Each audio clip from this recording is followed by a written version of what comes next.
歡迎咧又嚟到咧係 ProSteam Education 呢一個頻道。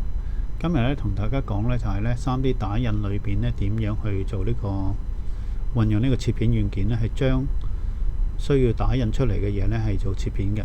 首先我哋咧係將個檔案攞入嚟啦，我哋去 File Open File 呢度，跟住去翻你自己嘅路徑啦。今次我哋去選擇呢一個 Space Station 呢一個檔案攞入嚟。跟住我哋見到呢，即係呢度呢係已經係放咗喺我哋要打印嘅平台上高啦。咁另外呢，我哋要設定呢就係呢，你打印嘅厚度啦，而家係0.15嘅。咁另外如果有其他我哋可以選要修改嘅話，你可以講上高呢個右上角呢個三角形嘅呢個 icon 嗰度撳一下，咁就出晒呢所有你所需要設定嘅一啲所需要嘅標準設定嘅一啲項目俾你啦。咁我哋已經曾經設定咗啦，我哋所需要修改呢，今次我哋修改就係印外圍嘅 blend 啦，即係我只係需要呢5mm嘅 blend 就已經 OK 啦。咁當我哋去嗰個 mouse 轉到去需要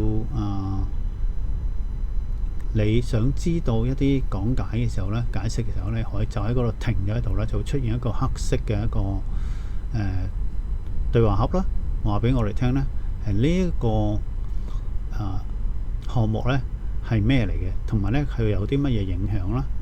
譬如我哋係而家我哋係想將呢個 blend width 呢改做5mm，原本呢佢係原定設置係8mm嘅，咁我覺得佢太過花時間啦，所以我將改咗做5mm嘅。咁我喺呢度就打5字就已經 OK 啦。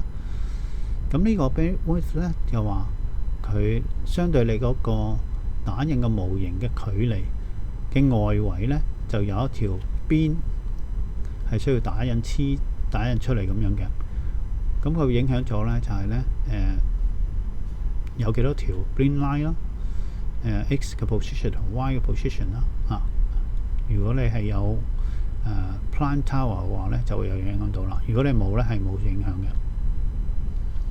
好，咁我哋已經設定好啦，然之後我哋就做 slice 啦。我只係將 mouse 移到去呢個 slice 呢個掣嗰度撳一下，咁軟件就自動同我哋做啦。咁你做出嚟呢，我哋打印時間需要1個小時12分鐘嘅，而所需嘅物料咧係需要10個 gram 同埋1.23個 meter。咁我哋都可以睇翻左邊呢件下角啦，呢度就係你原本呢件物件嘅檔案名稱啦。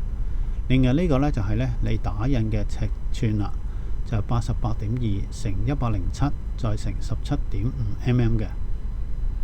好，咁我哋可以去 preview 下究竟你嘅切片完成成點樣咯。我哋可以呢度撳呢個 preview 啦，或者你移到落嚟呢個 preview 呢度就撳一下都得嘅。咁我哋嘗試下撳呢個啦，係啦，冇錯。當我哋撳咗之後呢，我哋見到呢原本黃色嘅物體呢，就轉換成為紅色同埋呢粉藍色嘅混合體啦。咁粉藍色嘅位置呢，就係頭先我哋所講嘅邊啦，圍住你要打印嘅模型呢去打印出嚟嘅。跟住紅色嗰個呢，嗰個部分呢，就係呢我哋真正我哋需要打印出嚟嘅形狀嘅。咁如果我哋睇嗰個每一層嘅情況係點樣呢？我哋就係將 mouse 移喺呢一個位置度啦。咁我哋睇到呢個位置上高有一個數目字嘅，呢個數目字係表示呢佢所要打印嘅層數。咁其實好簡單啫，我哋只係將116除翻0.15mm嘅話呢，就會變咗係一個時間值呢，話翻俾我哋聽呢，1個鐘頭裏邊12分，我哋係印116層嘅時候呢，每一層所需要時間係幾多嘅？咁可以用計數機去撳一撳嘅。咁而家我哋睇呢，就係佢嗰個生成嘅情況係點樣啦。嗱，我哋可以從第一層開始嘅。我第一層原來係呢一個情況係咁樣嘅。 呢一個情況係點樣呢？我哋只係將116除翻0.15mm嘅話呢，就會變咗係一個時間值呢，話翻俾我哋聽呢，1個鐘頭裏邊12分，我哋係印116層嘅時候呢，每一層所需要時間係幾多嘅？咁可以用計數機去撳一撳嘅。咁而家我哋睇呢，就係佢嗰個生成嘅情況係點樣啦。嗱，我哋可以從第一層開始嘅。我第一層原來係呢一個情況係咁樣嘅。咁我哋可以呢，想睇翻個實際情況呢，我哋可以呢撳呢個箭嘴，由第一層開始，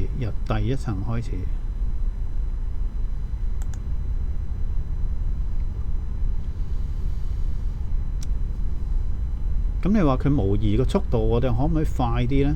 其實係唔可以嘅，因為呢個 simulator 呢係由呢一個軟件自己設定嘅，所以我哋冇辦法係將佢做得快啲嘅。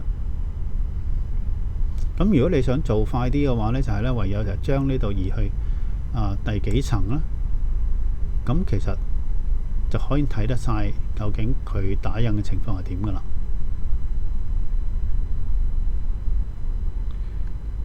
我哋特別留意嘅地方呢，因為呢一件物體呢係會有乜嘢呢？有我哋所謂呢一路呢拉上去中空同埋懸吊嘅情況嘅。咁懸吊嘅情況呢，我哋可以去拉上去睇翻個懸吊嘅情況，究竟係幾時會係匯合啦？通常一般嚟講呢，呢啲情況呢，我哋如果唔想做 support 嘅話呢，佢係會有少少瑕疵嘅。但如果做 support 唔係表示佢冇瑕疵喎，而係話呢，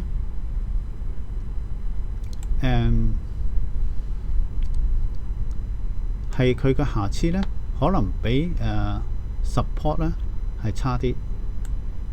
但係呢，我哋唔需要做除去支撐呢個步驟咯。如果係喺裏邊嚟講，又唔需要配合其他嘢呢，其實呢，我哋覺得呢係冇乜所謂嘅。咁而家我哋睇翻呢一個一路打印上嘅時候呢，呢個係一個類似一個鑊頂咁樣嘅嘢啦。呢個呢個半球體嚟嘅。咁我哋睇翻原來佢生成係咁嘅情況嘅。咁你睇睇佢跟住打印係點樣啦？因為呢，我哋呢係有兩個地方跳動嘅，同一個平面嘅時候呢，佢完咗之後呢，就會呢係跳過去另外一邊再打印嘅。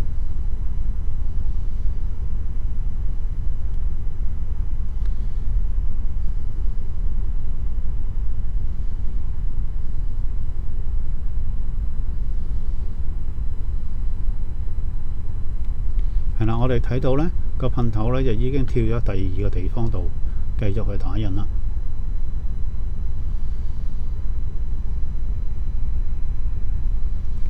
留意一樣嘢呢，係喺 simulator 上高呢，我哋睇唔到實際嘅狀況究竟係點樣。如果我哋喺實際狀況嘅時候呢，有時候呢咁遠嘅距離呢，係會導致到一啲問題出現，就係話呢嗰個噴頭，因為佢仲係熱嘅，亦都有啲物料喺度呢，佢會形成呢喺呢個行程當中裏邊呢，形成有啲物料拉動黐住咗喺度。咁我哋印完之後呢，我哋需要做清理工作啦。